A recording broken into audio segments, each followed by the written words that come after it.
સુરતના જમીન દલાલ સાથે છેતરપિંડી આચરવામાં આવી। વેચાણથી દુકાન આપી તેના 2 કરોડ રૂપિયા બાકીના નહીં આપતા પોલીસ કમિશનરને ફરિયાદ કરવામાં આવી છે।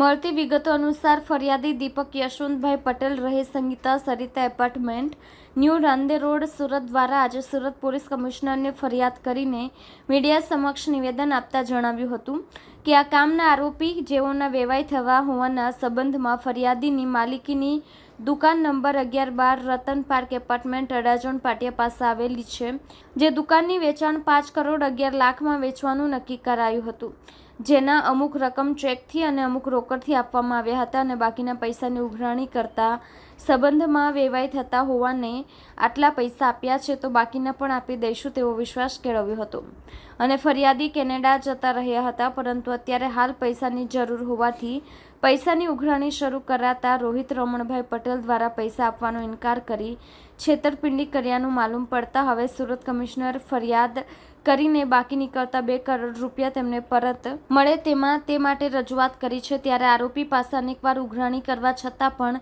2 કરોડ જેવી માગત રકમ આપ્યા વગર ઊંચા કરી લીધા છે। ત્યારે પોલીસ કમિશનરને ફરિયાદ કર્યા બાદ હવે તેમના પૈસા પાછા મળે છે કે કેમ એ તો આવનારો સમય જ બતાવશે। મારું નામ દીપકભાઈ યશવંતભાઈ પટેલ, અડાજણ પાટિયાનો રહેવાસી છું અને મારા ટીવીનો શોરૂમ અડાજણ પાટિયા 40 વર્ષ જૂનો હતો, સ્કાયવ્યુ સેલ્સ એન્ડ માર્કેટિંગના નામથી। એ અમે 2018માં મંદી આવવાને કારણે વેચી દીધો અને એ વેચાણ પેટે અમે નવીન નારાયણ કરીને ભાઈ છે, કામરેજ સાયન્સ સુગરના ચેરમેન, એક્સ ચેરમેન છે, એમને વેચેલું।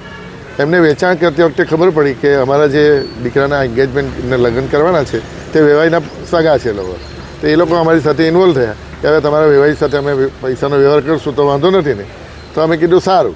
ત્યારે એ લોકોએ અમને 50,000 રૂપિયા ટોકન પેટા આપ્યા ને પછી એ નવીન નારાયણ જે કાકા છે એમણે તૂટક મારા વેવાઈને પૈસા આપવાના ચાલુ કર્યા। એમાં લગભગ 1 કરોડ અને 15 લાખ રૂપિયાના ચેક આપ્યા અને 1 કરોડ અને 95 લાખ રૂપિયા રોકડા, એવા તૂટક એમણે મારા વેવાઈને પહોંચાડ્યા રોહિતભાઈ રમણભાઈ પટેલ।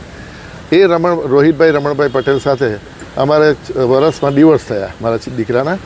ડિવોર્સ થતી વખતે એમણે મને કીધું કે તમારા જે નારાયણ કાકા પાસે પૈસા મેં લીધેલા છે એ હું તમને આપી દઈશ, અત્યારે મેં બીજા વાપરી નાખ્યા છે। એવા 2 કરોડ રૂપિયા એ છેલ્લા 3 વર્ષથી અમને આપતા નથી અને હવે અમારા ફોન પણ નથી લેતા અને માર્કેટમાં લોકોને એમ કે જેનાથી કરી લે, જે કરવું હોય તે કરી લે અને ગાળોને એવી વિભસ વાતો અમારી સાથે કરે છે। એટલે અમે અમારા વકીલને મળ્યા અને એમને કીધું ભાઈ આવી રીતના નવીન નારાયણના પૈસા અમને નથી આપતા, તો કે તમે કમિશનર સાહેબમાં ફરિયાદ કરો અને એવું તપાસ થશે અને જે સાચું હશે તે કરશે કમિશનર સાહેબ। એ વિશ્વાસથી અમે કમિશનર સાહેબ પાસે આવ્યા છીએ।